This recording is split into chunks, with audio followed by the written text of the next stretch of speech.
Graça e paz, irmãos. Amém? Que bom que você está aqui nessa manhã.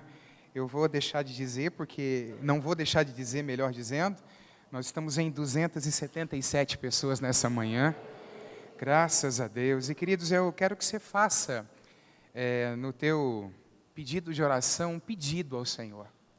Que todos aqueles que se afastaram da igreja, mas não foi o Senhor que os levou, que o Senhor permita que eles retornem. Amém? Porque às vezes existem maus entendidos, o diabo planta ideias e sementes na mente das pessoas, e às vezes elas saem sem que fosse desejo de Deus que elas saíssem do lugar onde elas estavam. Então ore por isso. Amém, queridos? A gente precisa ser maduro e entender que essas coisas acontecem. Amém? A gente está então nessa série, quando os problemas aparecem. Pergunta para quem está do seu lado, você tem problema?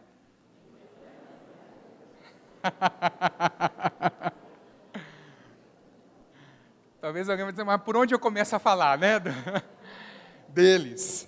Pois é, hoje a gente vai falar a respeito da vida do profeta Elias, a desesperadora depressão de Elias é o tema da mensagem nessa manhã. Abra sua Bíblia, por favor, no primeiro livro dos Reis, capítulo 19. Primeiro livro dos Reis, capítulo 19.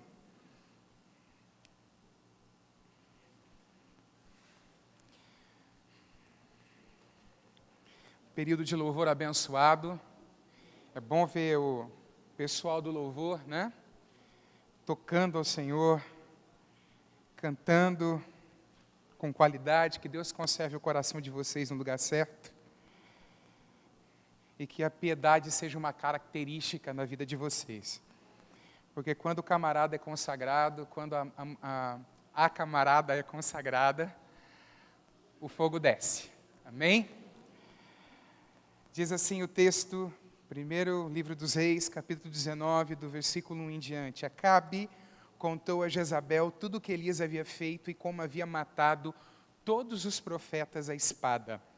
Então Jezabel mandou um mensageiro a Elias para dizer-lhe que os deuses me castiguem, se amanhã a estas horas eu não tiver feito com a sua vida o mesmo que você fez com a vida de cada um deles.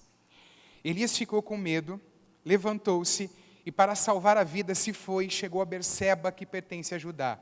E ali ele deixou o seu servo. Ele mesmo, porém, foi para o deserto, caminhando um dia inteiro. Por fim, sentou-se debaixo de um zimbro, sentiu vontade de morrer e orou: basta, Senhor, tira minha vida, porque eu não sou melhor do que os meus pais. Deitou-se e dormiu debaixo de um zimbro, e eis que um anjo tocou nele e lhe disse: levante-se e coma. Elias olhou e viu, perto da sua cabeça, um pão assado sobre pedras em brasa e um jarro de água. Comeu, bebeu e tornou a dormir. O anjo do Senhor voltou, tocou nele e lhe disse: levante-se e coma, porque a viagem será longa.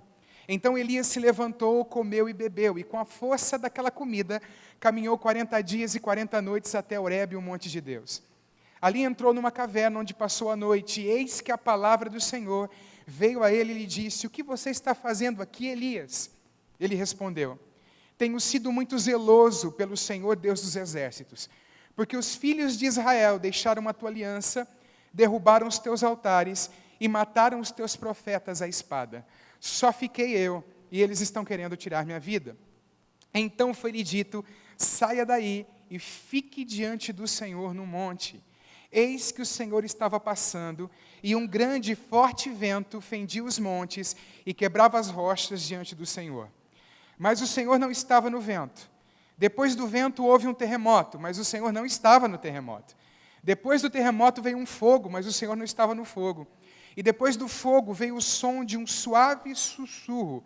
Quando Elias ouviu isso, cobriu o rosto com um manto e, saindo, pôs-se à entrada da caverna. E eis que veio uma voz e lhe disse: o que você está fazendo aqui, Elias? Ele respondeu: tenho sido muito zeloso pelo Senhor Deus dos exércitos, porque os filhos de Israel deixaram a tua aliança, derrubaram os teus altares e mataram os teus profetas à espada. Só fiquei eu, eles estão querendo tirar minha vida. Então o Senhor disse a Elias: vá, volte ao seu caminho para o deserto de Damasco. Chegando lá, unja Hazael como rei da Síria. Unja também Jeú, filho de Ninsi, como rei de Israel, e Eliseu, filho de Safate de Abel Meolá, como profeta em seu lugar. Quem escapar à espada de Azael, Jeú matará.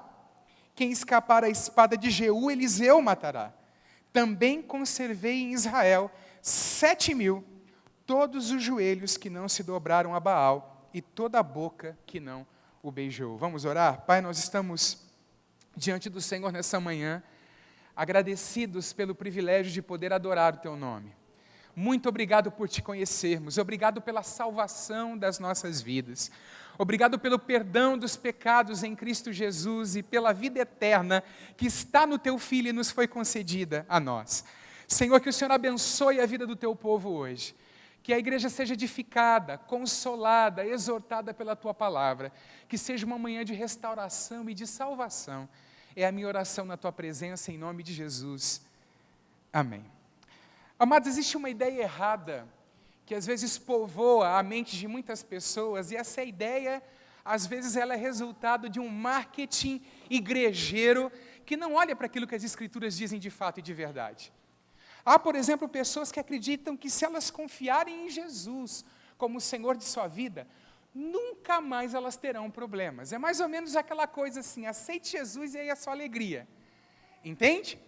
E, na verdade, embora nós vamos experimentar muita alegria, um gozo que as coisas desse mundo não podem dar ao nosso coração, é verdade também que, às vezes, nós temos muitos problemas justamente por acreditar em Jesus, por termos colocado a nossa fé nele. Isso é uma coisa normal neste mundo que possui um sistema que está em oposição ao nosso Deus.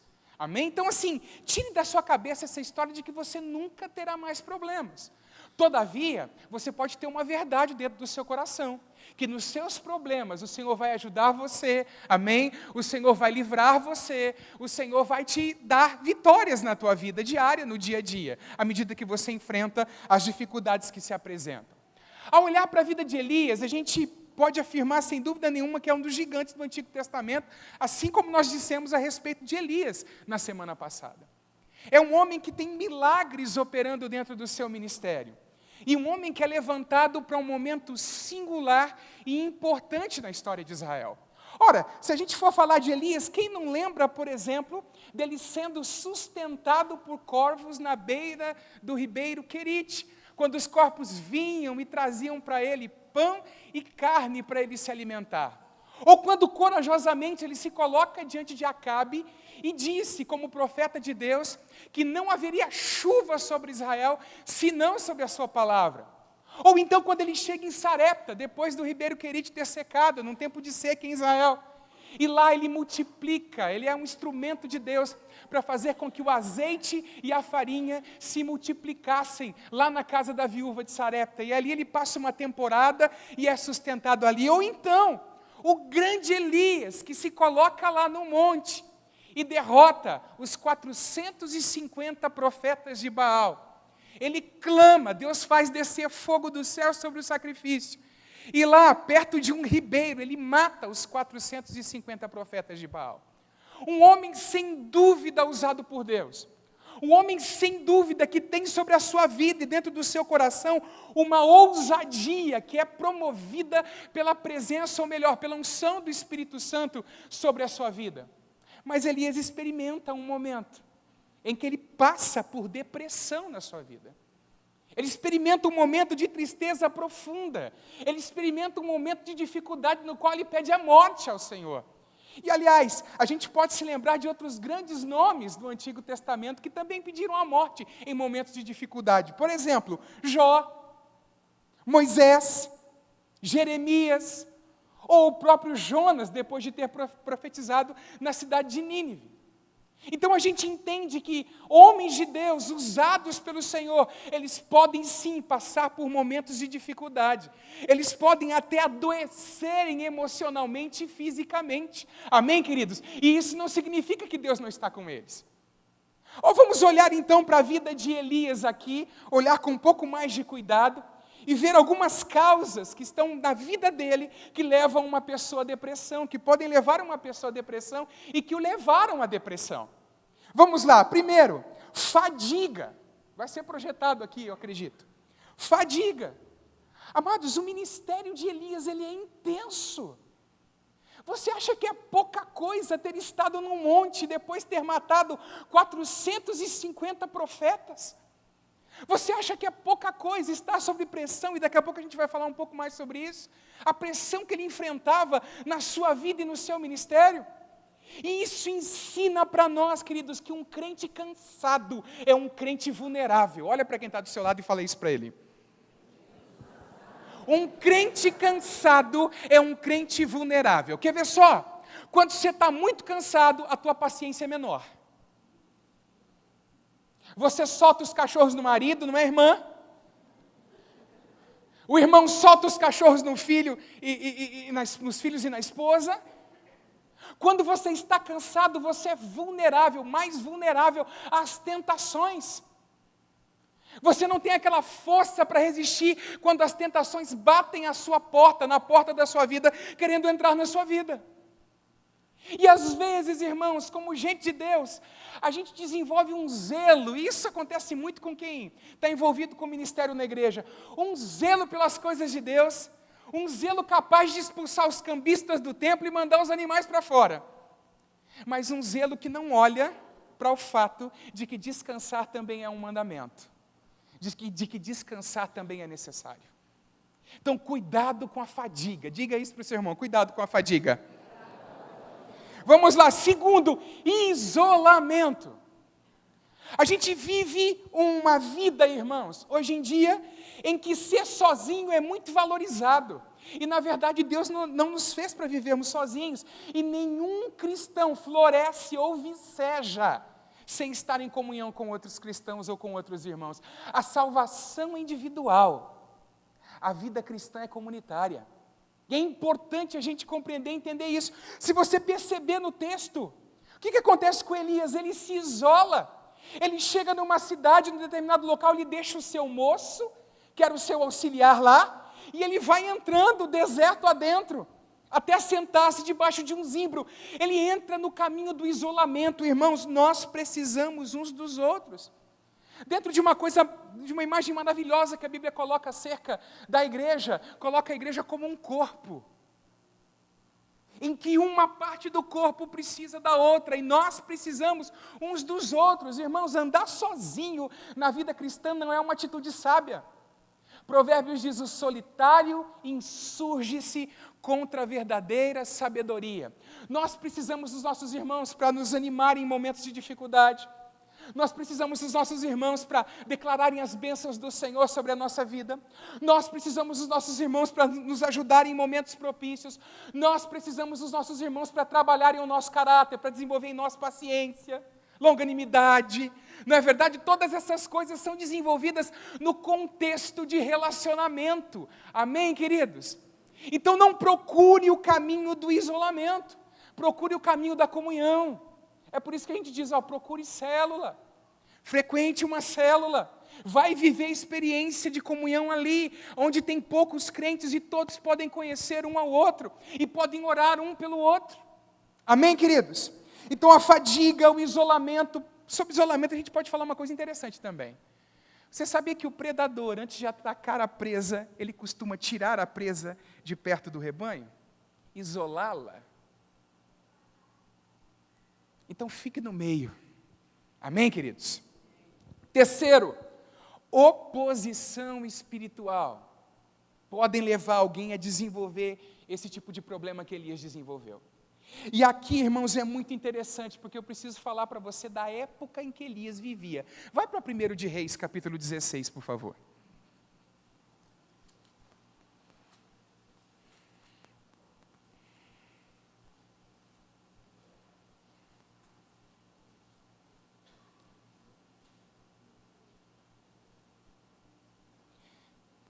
Versículo 30. Alguns versículos aí. Fez Acabe, filho de Onri, o que parecia mal aos olhos do Senhor, mais do que todos os que foram antes dele. Dos que tinham sido pior, Elias estava com o pior rei que Israel já havia tido. Vamos seguir aqui. Versículo 31. E sucedeu que, como se fora coisa leve andar nos pecados de Jeroboão, filho de Nebate, ainda tomou por mulher Jezabel, filha de Etbaal, uma capeta de saia, irmãos. Estuda a história para olhar quem era essa mulher. E ele naquela coisa, né, de fazer aliança com nações, ele se casa com Jezabel. Jezabel era filha de Etbaal. O nome desse cara, Etbaal, significa com Baal. É interessante dizer que os reis sidônios, além de serem reis, eles também tinham a função de sumo sacerdote de Baal. Olha de quem Jezabel era filha. Vamos seguir aqui a leitura. Etbaal, rei dos sidônios, e foi e serviu a Baal, e se encurvou diante dele, e levantou um altar a Baal, na casa de Baal, que edificara em Samaria. Esse homem, juntamente com a sua mulher, vão edificar uma casa de adoração a Baal, na terra de Yahvé, na terra que Deus havia dado ao povo, para ser cultuado pelo povo ali. E se não bastasse isso, a capeta de Sai ainda traz 850 profetas lá da sua terra para serem sustentadas no palácio com o dinheiro do povo para promover o culto a Baal em Israel. Não era uma situação fácil, o culto a Baal e o culto a Astarote. Não é uma situação fácil, aquela que Elias está enfrentando. Há uma pressão espiritual sobre a vida do profeta. O culto ao nosso Deus está diminuindo em Israel, e o culto a Baal está florescendo, e é nesse contexto que ele exerce o seu ministério. A pressão espiritual que esse homem enfrenta, a oposição espiritual que esse homem enfrenta é terrível. Vamos lá, ele tem que enfrentar também os ritmos normais da emoção humana. Agora pense comigo, e quem é acostumado a pregar ou ministrar sabe o que eu vou dizer. Existem alguns momentos, depois de ter pregado, em que Deus usa a tua vida de forma extraordinária, que você experimenta um sentimento estranho depois da pregação. Isso acontece, irmãos, com pregadores. Isso acontece com gente que é chamada para pregar a palavra de Deus. Se não bastasse isso, havia uma expectativa no coração de Elias. Elias acaba de mostrar que Yahvé é Deus, que o Senhor é Deus. Aí ele chega, corre 32 quilômetros na frente da carruagem de Acabe. Olha só, avisa Acabe que vai chover. Com certeza a expectativa do coração de Elias era, puxa, agora depois disso tudo aqui, Jezabel vai se converter ao Deus verdadeiro e Acabe vai parar com essa palhaçada de adorar Baal. E no entanto a resposta que ele tem é uma resposta diferente. O profeta se decepciona. E a decepção, se não for tratada da forma correta dentro do nosso coração, vai nos levar a períodos de desânimo e de depressão, sim. Amém, queridos? Elias tem medo. Quando Jezabel fala, o texto vai dizer no versículo 3, se eu não estou enganado, que ele teme a palavra de Jezabel, e não era por menos, eu não condeno Elias. Imagina, a mulher que mais tinha poder, né? Acabe era um Acabe, irmão. Acabe já se tornou, todo mundo sabe disso. Acabe se tornou sinônimo de homem passivo que a mulher manda nele. Todo mundo sabe disso. Amém? Então quem mandava de verdade? Jezabel. E a rainha havia dito o quê? A rainha havia dito, olha, eu vou fazer com ele o que ele fez com os profetas, os meus queridos que eu sustentava aqui. Ele experimenta medo, e ele também vai experimentar culpa. Por que ele vai experimentar culpa, pastor? Porque ele, como profeta, sabe que ao fugir de Jezabel, ele sai de uma posição que ele não deveria ter saído. Ele vai para o isolamento, ele vai lá para Berseba, depois ele vai andar e vai caminhar e vai lá para Horebe. Ele sabe, ele experimenta culpa também. E todas essas coisas podem nos levar à depressão espiritual. E agora surge a pergunta, o que é que a gente faz quando essas coisas estiverem na nossa vida? Olha para o seu irmão e diz, irmão, tem hora que tem que ser prático. Fala para ele. Amém? Tem hora que você tem que ser prático. Vamos lá? Vai ser projetado aqui pela Karen, que está ali. Vamos lá. Se estivermos enfrentando depressão, devemos identificar suas causas e aplicar o remédio prático para isso. Vamos lá. Está cansado? O que você tem que fazer? Fazer exercício e descansar. Está cansado? Vai fazer exercício e descansar. Segundo, teu corpo está desmoronando? Dieta saudável e equilibrada e cuidados médicos. A gente não joga fora a questão da medicina. Vai ouvir o que o médico tem a dizer. Segundo, você está experimentando isolamento, o que você tem que fazer? Vai para o culto, vai para a célula, vai se envolver com irmãos. Vamos lá? Sob ataque espiritual, você tem que fazer o quê? Orar pedindo proteção. Você está enfrentando culpa? Ora, confessa o seu pecado ao Senhor e talvez aos outros, isso pode te ajudar muito. Pedindo para que alguém ore por você, abrindo o teu coração, porque a culpa sai pela boca. Diga isso quem está perto de você. A culpa sai pela boca. Então confesse o teu pecado a Deus e, se preciso, com alguém de confiança, converse ali para vocês orarem junto. Não para que Ele libere o perdão de Deus sobre você, não é nada disso. Ok? É para que Ele clame a Deus junto com você, para que você fique livre e sarado desse problema que você está atravessando. Amém, queridos? Tem hora que tem que ser prático, mas vamos olhar para a vida de Elias. Como é que Deus curou Elias? Primeiro, Deus demonstra o seu amor por Elias. Versículos 5 ao 7, vamos ver aí no capítulo 19 de 1 Reis. Diz assim, Elias correu, chegou debaixo de um zimbro. O zimbro, irmãos, era um arbusto que chegava a alcançar 3 metros de altura. E ele não tampava todo o sol não, viu? Mas no deserto é o que tem para hoje. Elias se colocou lá para descansar, ok? E aí ele vai dizer o quê? Aliás, ele vai dizer não. Chega alguém e dá um toque em Elias. Quem que era esse alguém que chegou para dar um toque em Elias? Um anjo. Afinal de contas, não são todos eles espíritos ministradores enviados para ministrar a favor daqueles que hão de herdar a salvação? É isso que a Bíblia diz para nós. O anjo toca Elias e o anjo manda Elias fazer o quê? Coisa que crente gosta demais. Levanta e come. Elias se alimenta. Elias volta a dormir. Depois de algum tempo o anjo vai, toca ele de novo e fala o que para ele? Para ele comer novamente. Levante-se e coma, porque a viagem será longa. Deus demonstra o seu amor e o seu cuidado pelo seu profeta ao enviar um anjo para ministrá-lo, para cuidar das necessidades físicas e espirituais que ele tinha. Eu acho fantástico quando o Philip Ryken diz a respeito desse texto. Por favor, Karen. Deus tanto amava este homem debaixo do pé de zimbro, quando ele queria morrer, quanto quando estava em cima do monte, pregando a palavra, dizendo que Jeová era o único Senhor, que Jeová era Deus de verdade, que o povo devia adorá-lo. O amor de Deus não muda quando passamos por situações difíceis. Amém? Não duvide do amor de Deus e do cuidado dele para com a tua vida. Deus mostra, revela o seu amor para com Elias. Uma outra coisa que eu acho interessante aqui, que quantas vezes o anjo toca? 2 vezes. E nós precisamos entender que há curas que acontecem na nossa vida processualmente. Não é só uma imposição de mãos, são várias. Não é só uma oração, são várias. E processualmente essas coisas vão acontecendo na nossa vida. Amém, queridos? Então logo eu chego à seguinte conclusão lógica, que algumas bênçãos a gente só não recebe porque a gente para de pedir. A gente para de insistir. A gente para de clamar ao Senhor. Amém? A gente entrega os pontos e diz, não, foi vontade de Deus. Quem falou que foi? Continua orando. Enquanto Deus não disser para você efetivamente, ó, a minha vontade é isso, não pare de orar. Amém? Terceiro, Elias experimenta a cura quando Deus fala com ele. E é interessante que a fala do profeta está cheia de autocomiseração e de justiça própria. Você viu? Ele vai dizer assim, Senhor, só eu fiquei.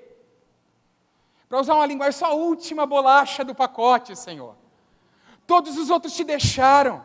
Todos os outros te abandonaram. Só eu fiquei. Verdade? Não era verdade. Mas você já notou como quando você está deprimido, geralmente as suas palavras e a tua visão acerca das coisas não são verdadeiras? Você fala coisa que não é verdade, e é por isso que a gente precisa ter uma companhia do nosso lado para nos ajudar e dizer para a gente o seguinte, querido, ó, tudo bem, eu sei que você está num momento que não está legal, mas olha, isso aqui não é verdade. Não é que ninguém te ama, olha aqui. Não é que ninguém se importa com você, olha aqui. Quantos entendem o que eu estou falando? Mas pelo fato de estar deprimido, ele começa a falar coisas que não deveria falar se a sobriedade estivesse presente na vida de Elias. Aí o Senhor vai falar com ele. Ou seja, a palavra de Deus promove cura no nosso coração. Conhecemos o amor de Deus e a palavra de Deus promove cura dentro do nosso coração. É interessante, irmãos, que a palavra de Deus ela tem várias imagens, né? Pão, aí todo mundo já gosta, né? Pão. E outras imagens que falam a respeito disso, que nos dá força, que fortifica a nossa vida. E a palavra do Senhor sempre pega o nosso coração que está no lugar errado e coloca o nosso coração no lugar certo. É por isso que eu preciso ouvir a palavra de Deus sendo pregada. É por isso que eu preciso ler as Escrituras. Porque ela vai colocar o quê? Um rumo correto para o meu coração. Amém, queridos? E aí o Senhor vai falar com ele. Olha só, versículos 15 até o 18. Então o Senhor disse a Elias: vá, volte ao seu caminho para o deserto de Damasco. Chegando lá, unja Hazael como rei da Síria. Não é interessante que Elias está querendo acabar a história? E Deus chega para ele e diz assim: Elias, há um novo amanhã preparado para você. A tua história comigo, a tua história na vida não terminou. E ele renova a missão para Elias. Ele diz: olha, vá lá, unja Hazael como rei da Síria, unja Jeú, filho de Ninsi, como rei de Israel, e Eliseu, filho de Safate, de Abel, Meolá, como profeta em seu lugar. Aí ele fala a respeito do juízo de Deus que viria sobre a nação, pelo fato da nação não ter se convertido, e no versículo 18 ele vai dizer: Elias, também conservei em Israel 7.000, todos os joelhos que não se dobraram a Baal, e toda a boca que não o beijou. Elias, você não é o último. O meu espírito está atuando em Israel, Elias. Existem 7.000 que não se dobraram diante de Baal. Existem 7.000 que ainda conservam a fidelidade a mim. Vamos lá, terceiro. Deus dá a Elias uma nova visão de vida, um propósito futuro. Nós acabamos de falar a respeito disso aqui. E quarto, esse texto das Escrituras nos ensina que Jesus é suficiente. Irmãos, eu fico vendo hoje, há tanto artifício dentro das igrejas, principalmente no que se diz respeito ao culto de jovens. Há tanto artifício para segurar a galera. Inventa isso, inventa aquilo. Coloca DJ. O que mais que coloca? Essa semana eu vi um vídeo onde as pessoas estavam todas fantasiadas com a fantasia da Casa de Papel. Todos lá com a fantasia da Casa de Papel, pulando e dançando dentro da igreja. Celebrando. Os artifícios são muitos, faz isso, faz aquilo outro, com o intuito de segurar o povo e não de edificar o povo. E isso não produz absolutamente nada do que é proveitoso no que diz respeito à vida espiritual, a ter o osso duro, a ter um couro pronto para as adversidades da vida. Não edifica ninguém, irmãos. É tantas coisas que a gente vê nos nossos dias. Pastor, deixa os caras serem felizes, irmãos. Jesus é suficiente. Para minha alegria, para minha felicidade, para minha celebração. Na dificuldade Ele é suficiente, porque tudo que a gente vê nesse texto aqui aponta para Ele. Lembra daquilo que Jesus falou em um momento, quando Ele via a multidão, sabendo que a multidão estava cansada, como ovelha que não tem pastor. Ele disse o seguinte: vinde a mim, todos vós que estáis cansados e sobrecarregados, e eu vos aliviarei. Pode projetar, por favor, querido? Vinde a mim, venham a mim, todos vocês que estão cansados e sobrecarregados, e eu vos aliviarei. Jesus é a cura para a depressão. Jesus é a solução para os problemas da nossa vida. Amém, queridos? Ele é a solução. E se alguns Ele não nos livrar dele, é porque Ele está querendo coisa maior para com a nossa vida. Se Elias experimenta a demonstração do amor de Deus, Jesus é a grande demonstração do amor de Deus. O Deus que se faz carne, e na sua morte e na sua ressurreição, nós temos vida, perdão de pecados, certeza de vida eterna e de que o Pai recebeu o seu sacrifício, amém? Ora, Ele é o pão da vida, Ele é a água viva que sacia nossas maiores necessidades.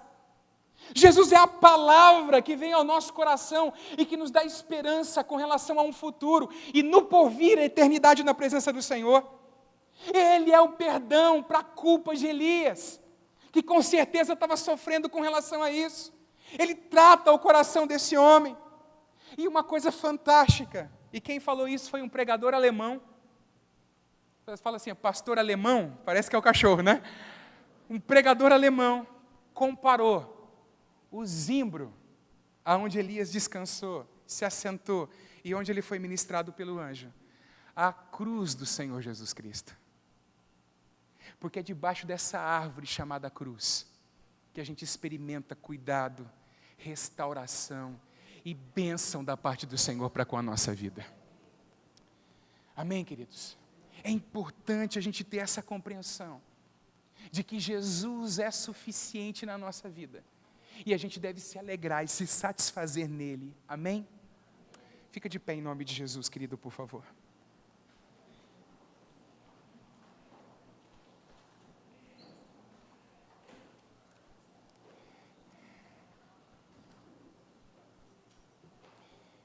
A gente tem que tomar cuidado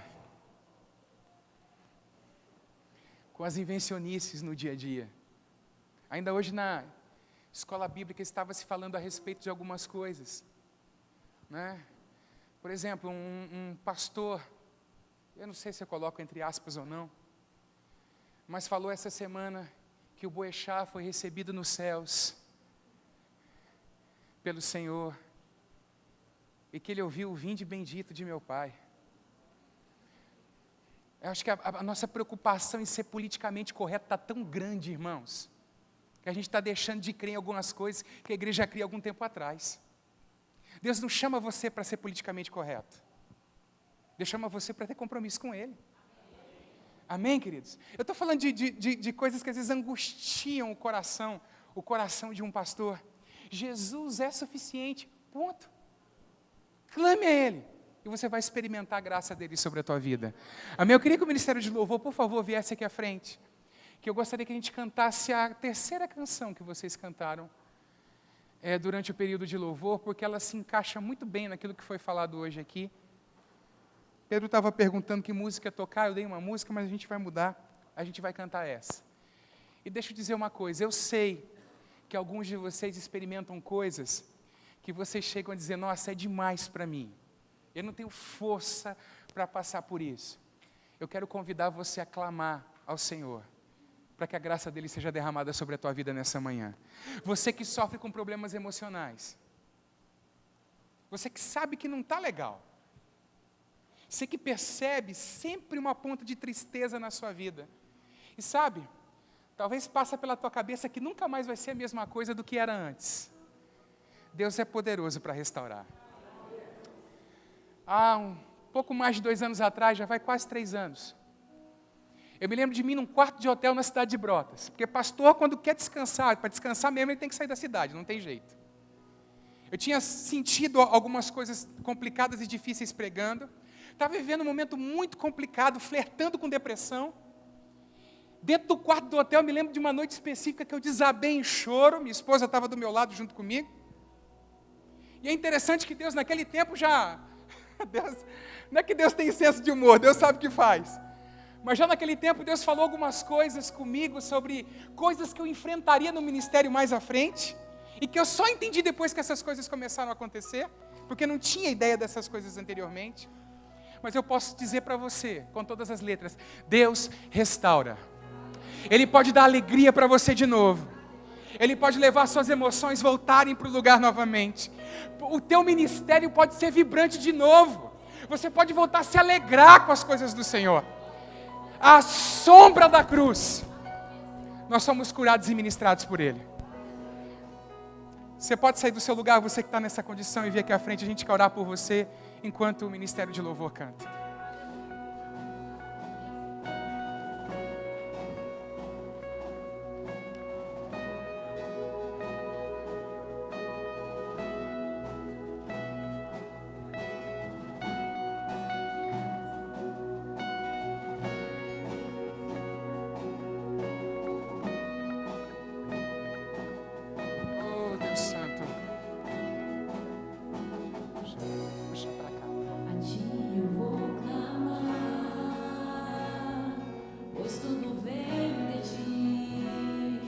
E tudo está em ti. Você que está aqui à frente, vai abrindo o teu coração ao Senhor, falando com Ele.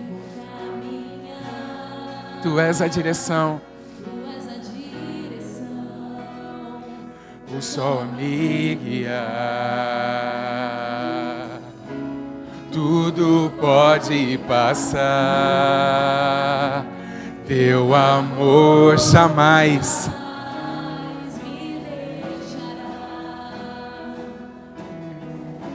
sempre há de existir novo amanhã preparado pra mim, preparado pra mim. És tudo que eu... Diz pra Ele: Senhor, Tu és suficiente. Eu me lanço aos Teus braços.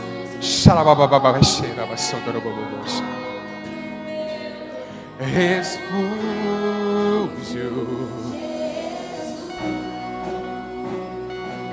Oh, Deus Santo, eis-me aqui.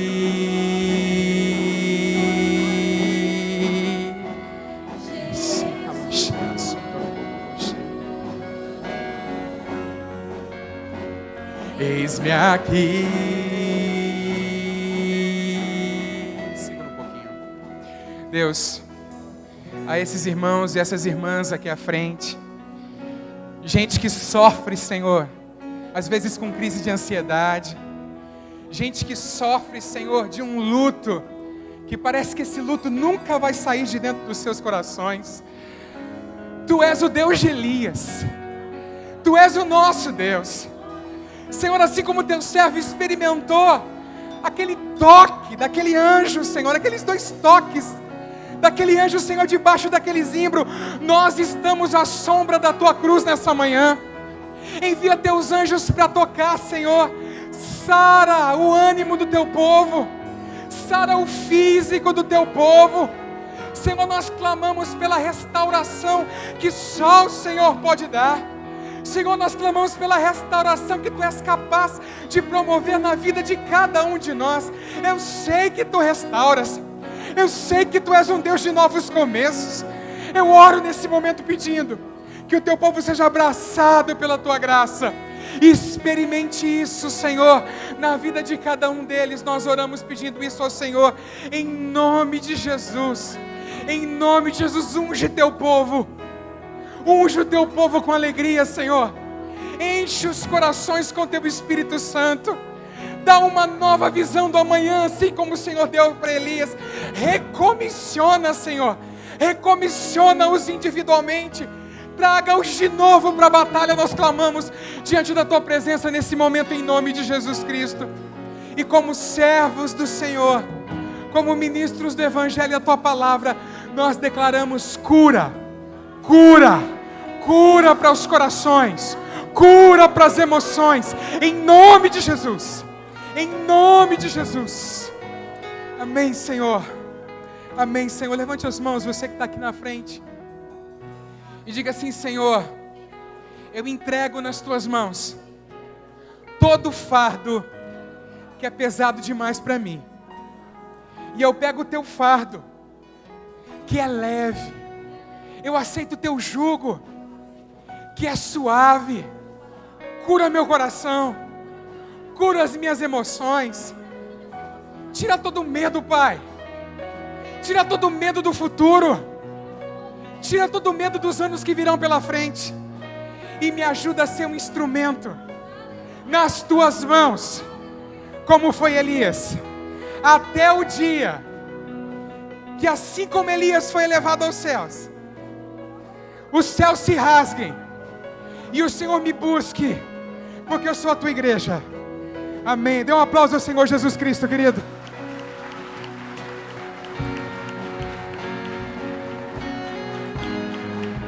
Pode voltar para o teu lugar, em nome de Jesus. Volta adorando. Eu me rendo. Eu me rendo a Seus pés. És tudo que eu preciso. Eu me lanço aos Teus braços, onde encontro meu refúgio. Jesus é suficiente. Eis-me aqui.